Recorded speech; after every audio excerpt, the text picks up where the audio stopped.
Taller de educación con Toni García Arias, maestro con más de 24 años de experiencia, con quien hoy vamos a hablar de habilidades, de cómo desarrollarlas, cómo educarlas bien en la escuela. Bienvenido. Hola, muchas gracias. ¿Qué es una habilidad?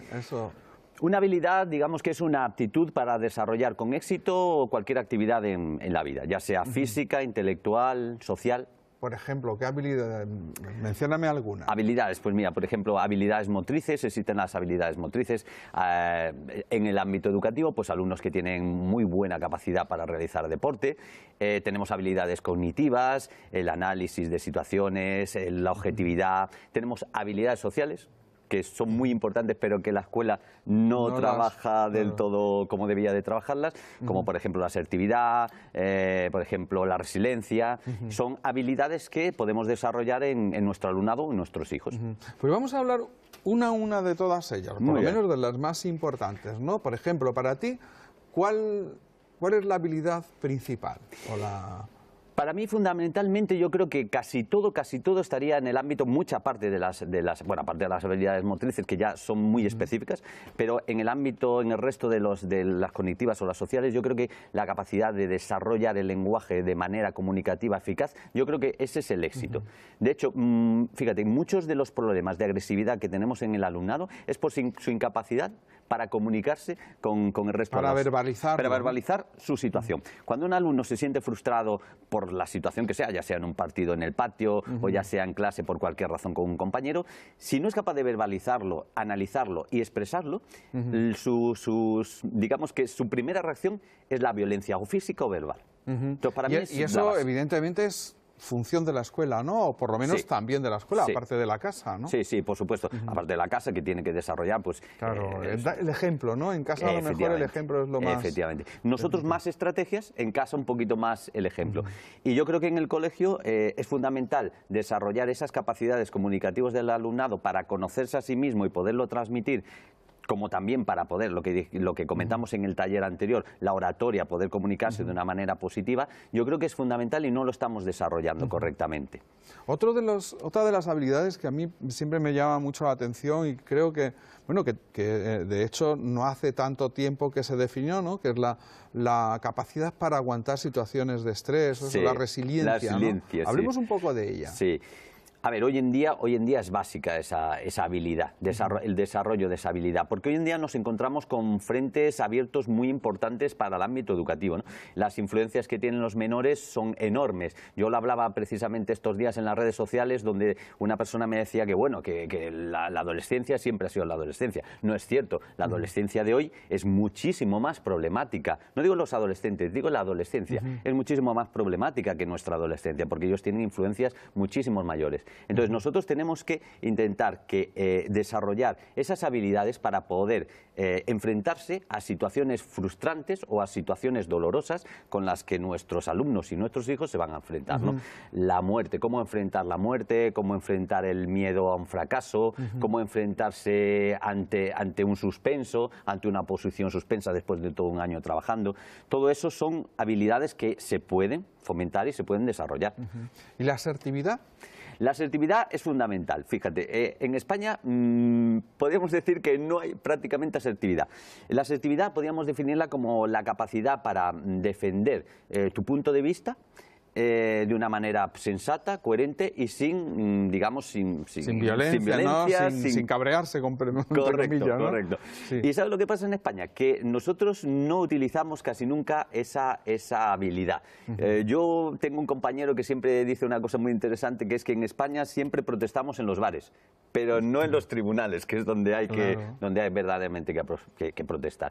Y la asertividad, la verdad es que no la estamos desarrollando muy bien. En la escuela faltan muchas actividades comunicativas, donde los alumnos se expresen y que los padres se acostumbren a que eso pueda suceder. Yo, por ejemplo, llevaba en mi aula, siempre llevo, pues digamos, una especie de asamblea donde los alumnos pueden decirse a otros cosas positivas, pero también aspectos negativos que ven de esa persona. Entonces, siempre sin llegar al insulto, pero que hagan un razonamiento. Y eso hace que el aula tenga una cohesión muchísimo mayor y una fuerza muchísimo mayor que si no trabajas ese tipo de cosas, ¿no? Si quieres pasar por alto y que no haya conflictos. Es cierto que a veces salían alumnos llorando por las situaciones, porque es complicado escuchar ciertas cosas y aprender que la imagen que tú tienes de ti no es la misma imagen que los demás tienen de ti. Y a veces salían llorando y había padres preocupados, ¿por qué lloran? Y eso fortalece, eso es asertividad y eso también es resiliencia. Y eso hay que enseñarlo también en la escuela. Porque asertividad sería algo así como decir que no, pero con gracia, ¿no? Efectivamente, así, ¿no? Efectivamente. Cuando nosotros no educamos en asertividad, lo que estamos haciendo es, por un lado, hacer personas sumisas, porque no son capaces de decir lo que piensan o de defender lo que piensan, o bien, todo lo contrario, personas frustradas. Entonces, si no... Incluso tiránicas, ¿no? Incluso, o sea, que no oyen, no escuchan. Correcto, incluso pueden ser tiránicas porque no escuchan la opinión de los demás, ¿no? Entonces, es fundamental que nosotros eduquemos en esa parte, porque podemos hacer que nuestro hijo o nuestro alumno sea siempre sumiso, que dé la impresión de que está de acuerdo con todo cuando en realidad no es capaz de decir no a determinadas cosas. Claro. ¿Y cómo se educa eso? Eso es complicado, es complicado, es complicado. Yo siempre digo lo mismo, la base fundamental para ese tipo de habilidades es la sinceridad. La sinceridad. Es una base donde si partimos de la sinceridad y sin la intención de dañar al otro, sino sencillamente decir nuestra opinión y que el otro nos dé su opinión, aunque pueda doler, yo creo que esa es la base fundamental. Muchas veces cuando vienen a mi colegio a dar charlas determinadas asociaciones y veo que el lenguaje que está utilizando no es verdadero, cuando no está diciendo cosas de verdad, sino que está, bueno, falseando ciertas cosas para que quede bonito y para que sea un lenguaje, digamos, socialmente aceptado, ¿no? Veo que los niños desconectan. Desconectan absolutamente, no les interesa nada. Y luego cuando les preguntan ¿qué opináis? Dicen todos, sí, sí, tienes razón, pero no han escuchado absolutamente nada. Cuando hablas desde la verdad, cuando hablas desde la sinceridad, cuando abordas los problemas, que es un problema que tenemos en la escuela, que negamos la realidad de las cosas para que todo parezca que funciona genial, cuando plasmamos esos problemas los alumnos, entonces sí que quieren expresarse. Sí que se animan, Sí ¿no? que se animan. Y ponnos algunos ejemplos de esa negación de la realidad en la escuela. Mira, negaciones me las encuentro y cada vez a mayores, porque yo creo que en el mundo de la docencia estamos perdiendo un poco el norte, nos estamos convirtiendo pues prácticamente en un centro socioeducativo que es, perdón, de ocio, más bien. De ocio. Y una de las realidades, por ejemplo, es cuando los alumnos quieren expresarse libremente de determinada manera, nosotros negamos que haya un problema determinado. Y eso sucede, por ejemplo, con el acoso. Y yo no creo que haya tantos casos de acoso como se dice, pero muchas veces cuando los alumnos vienen a decirte que hay problemas, muchas veces los profesores no quieren oírlos. No queremos oír que hay cosas que funcionan mal, y mucho menos de los alumnos. Es como si los alumnos no tuvieran capacidad de expresión. Yo el otro día tenía a 6 alumnos en el despacho que estuvimos hablando animadamente de determinadas cosas, de las cosas que ellos veían del colegio, y a veces en el colegio los alumnos no tienen espacio para transmitir lo que sienten ni lo que piensan.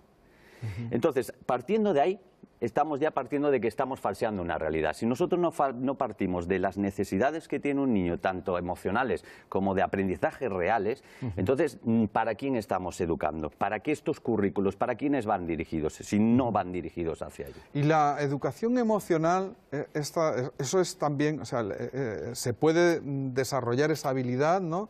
Por la empatía hacia los demás, por la comprensión de uno mismo. Eso también debería ser parte de lo que se enseña en un cole. La educación emocional es una parte que en el colegio sí que se puede educar, porque se puede educar en un montón de situaciones. Yo no lo consideraría como una asignatura, porque no podemos decir, hoy vamos a trabajar el amor, ¿no? No, claro, eso es transversal, claro, ¿no? Eso es para claro, todas las asignaturas. Claro, pero sí que en un problema de patio sí que puedes educar emocionalmente. En un problema de aula con 2 alumnos que han tenido un cierto conflicto, sí que puedes educar emocionalmente. Pero para eso necesitamos currículos muchísimo más flexibles, porque fíjate que la escuela está absorbiendo un montón de demandas de los padres y de la sociedad, ¿no? Educación vial, educación sexual, educación emocional, educación para la salud, educación alimenticia. Nosotros asumimos un montón de educación, pero historia, ¿no? Lengua, sociales, naturales, matemáticas, lengua, claro, ¿dónde no cabe, todo? ¿no? O lo hacemos todo mucho más flexible, claro, o con los currículos que hay. Quizá quitamos algunos contenidos, ¿no? Que son excesivos, sobre todo en mi opinión, están muy adelantados en el currículo. Sí, ¿no? luego, mira, hay una cosa, ¿no? Cuando te hablan de bilingüismo, con ese sistema educativo que dice que quieren implantarlo con una calidad, y te hablan de bilingüismo y damos ciencias en inglés, ¿y a dónde vas? ¿A dónde vas? Aprendiendo en tercero vellosidades intestinales en inglés. ¿A dónde vas? Vas a Londres, viajas a Londres y dices, yo sé decir vellosidades intestinales en inglés. No vale para absolutamente nada. Hemos perdido realmente lo que es la finalidad educativa.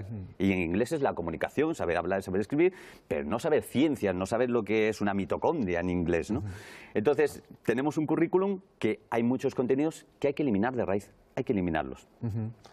Bueno, vamos a recuperar y resumir lo que hemos hablado, ¿no? Primero, qué son, ¿no?, las habilidades, luego cuáles son las más apropiadas para hablar o para desarrollar, perdón, en el cole, cuáles en casa, porque supongo que también hay habilidades que se pueden propiciar, ¿no?, se pueden acompañar correcto. en casa, y por dónde debemos comenzar los padres, porque yo creo que este taller de educación es también un taller para que los propios padres nos eduquemos, ¿no? Mira, lo fundamental en los padres, lo fundamental por encima de todo es que los padres tienen que saber que educan con el ejemplo. Esa es la base. O sea, esa es la base que muchos padres no se dan cuenta, ¿no? Tú no puedes decirle a tu hijo con 16 años después no comas rápido y tú estás comiendo rápido, ¿no? O tú estás todo el día con el teléfono móvil, algo muy habitual, y decirle a tu hijo que no utilice el teléfono móvil. Entonces, los padres siempre tienen que hacer un ejercicio muy, muy difícil, pero tienen que darse cuenta que las 24 horas del día son el ejemplo de su hijo. Claro. Y que lo que haga mal, su hijo no solamente lo va a repetir, sino que te lo va a echar en cara en el futuro. Eso que lo tengan en cuenta, ¿no? Y luego, pues que hay ciertas cosas como la educación en la alimentación, como también hacerlos fuertes, mucho cariño en la familia, pero también mucha responsabilidad, ¿no? Claro, límites. Límites, ¿no? Correcto. Porque ahora mismo estamos con familias que dan mucho cariño, pero no exigen nada a cambio. Entonces, eso es digamos que están educando de una manera en que el niño no sabe digamos, dónde están los límites, ¿no? Entonces, la familia tiene que dar mucho cariño, pero a cambio también pedir responsabilidades. Muy bien. ¿Y el cole? El cole, bueno, con todo lo que hemos hablado Efectivamente, antes, ¿no? Tenemos que ir en paralelo, pero que sí que hay cosas que no corresponden solamente al colegio, que eso es algo que muchos padres están delegando, ¿no? Claro. Tienen que darse cuenta de que nosotros educamos en emociones, pero los padres también. En el colegio educamos pues habilidades sobre el uso de la tecnología, pero en casa también hay que hacer ese ejemplo. Si no vamos por el mismo camino, malo para el niño porque no sabe pues siempre va a elegir lo que más le convenga, ¿no? Efectivamente, efectivamente. Ha sido un placer, Toni. Muchas gracias. Muchísimas Nos vemos gracias. dentro de 15 días. Un placer.